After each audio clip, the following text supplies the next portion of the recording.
What's going on? It's Mitch from We in Tennessee. I apologize at the beginning here. This video is going to be so, what's the word? Non-planned out. I love bringing you guys videos where I just know where everything is going to fall, and I'm excited and passionate about what I'm bringing you guys. And today, because this week has been so busy with getting ready for the first day of school, you guys know about my mom, and my brother and I have been racking our heads trying to get some plans in place. You know, after she gets better, like where she's going to be. There's so much research involved and finding out the best place that at this moment, I'm just like, you ever have those moments where you're just like, you're just a ball of goo? Um, but that's the reality of being here in Tennessee right now, is just, after everything is said and done and all the planning and for school and my mom, you just get to the weekend and you're just like, oh, you're just wiped. And, that's kind of how I felt when I came back from California, and you're just mentally, emotionally, physically just spent. And so this video is going to be, not really focused on anything, just life right now. And so I guess my big takeaway from the week has been, for those of you that have elderly parents, whether that, especially for those of you that have gone through this before, I'm looking at the cost of, like, assisted living and, or a care facility. I'm like, how do these people afford that? I'm just looking at the prices going, oh my gosh, do folks sell their house? Do they have just millions of dollars in retirement? Because these places are not cheap.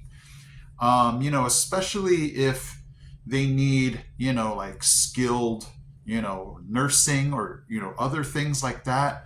Not just the, like a retirement home. We're talking about if you need stuff on top of that. And I'm just looking at it going, how do people, where do they get the money for this? Because, insurance won't cover this unless there's, medical things involved. But, I'm guessing their pension, I'm guessing savings, I'm guessing, it just boggles my mind though. And I guess that's why they tell people, early on, save for retirement, because I'm guessing they include past your retirement as far as where you need assisted living. You know what I'm saying? So I don't know. Definitely throw it down in the comments section. What has and you don't have to write me a book, but what has your experience been with costs, and how are those costs, how are those things paid for? Because right now, my brother and I, this is hitting us like a brick wall. Like, we never had to think about this stuff. And so that's kind of just been my aha moment this week, is we've never really had to think about where do our folks go from if they can't take care of themselves or each other. And that's been the thing that's hit me this week, is where does that money come from for everybody else? Is it just one of those things where I don't hear about it because people don't share those kind of stories or issues? You know what I'm saying? So I would love to hear your guys' take on, if your parents, mom, dad, whoever, had to go into one of these assisted living, like, how was that paid for? Was it easy? Was it, where did you get some kind of assistance for that? I'm just curious, because that's something we've not had to think about. But, to change the subject now, school started on this past Thursday for us. Knox County school system here. And our main focus has always been just loving on these kids, giving them the best chance to learn, achieve, and set them up for success. So I'm excited. It's just neat to see the same kids again year after year, to just be able to grow those relationships, to be able to just be that stable thing for them in their life. Because, and I'm not gonna definitely not gonna do any personal stories, but these kids, that stability is the number one thing they need. There's so much instability as far as parents and, possibly foster homes and grandma taking care of them. There's so many stories that come and go in my mind and through these ears, where they just need somebody to go, hey, you're the same person I saw last year. Awesome. They need that rock. They need that foundation where, if the rest of their life is being shaken, up and down, teachers, their parents have to be that foundation for them. Because, the stories I hear, I'm like, my word, how are these kids, I would be having issues at my age, let alone, 6, 7, 8, 9 years old. How are they dealing with this? So, these kids, if you get another chance to pray for my mom, pray for these kids, that they are able to find, in teachers like myself, in their parents, other adults at church, somebody in their life that they can count on, that's stable. They're going to be their rock, saying, whatever you're going through, I'm going to be here. So that's just been my takeaway starting school this year, just to see those same faces and being able to just, latch on and go, they come up and give you hugs, and just because they've missed you, but they also know, hey, this is a person that cares for me, and that's what I love about my job. Again, I apologize that this video is so short, but here is one thing I'm going to leave you with that I thought was super exciting. I take the Alcoa Highway, the 129, every day back and forth from work.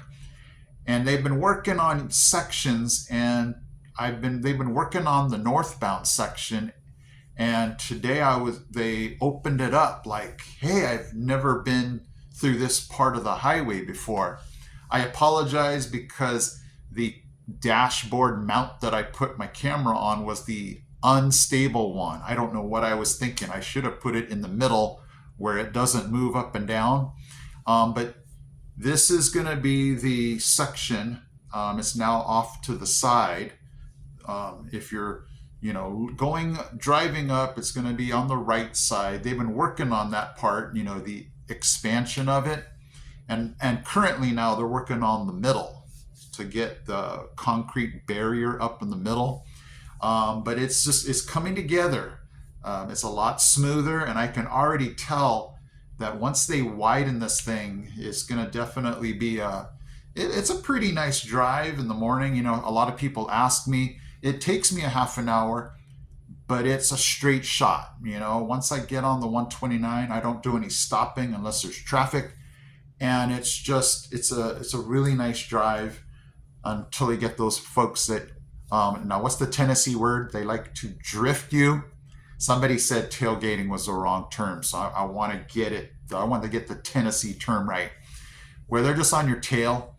Other than that, and the people that go super slow in the fast lane, it is just a very nice drive. I go to work early, so I don't really hit a lot of traffic. I come home at about 3:30, so I think I missed the traffic coming home. So it's a great drive, and I love it. So let me go ahead and leave you with that. Thank you guys for catching me on this Sunday. I apologize again for this week. I kind of knew I was going to be at this point, just tired from the week of getting the room ready, training, getting ready for school, and then just a lot of things with my mom. But hey, it's gonna get better. I know it's a season. Roller coasters happen, and right now I'm on the low end. But you know what? My energy will be back. It's the weekend. I'm gonna get some rest as soon as I'm done here with you guys. But let me go ahead and leave you with that drive up the 129. Thank you guys so much for catching me today on this Sunday. Hit that subscribe button if you love everything Tennessee. I'm going to try to keep bringing you guys the best each week. I apologize if this was not my best, but like I said, week in and week out, things are going to change. It's going to get better. And hopefully I'll catch you next Sunday, okay? So check out this drive up the Alcoa Highway, the 129.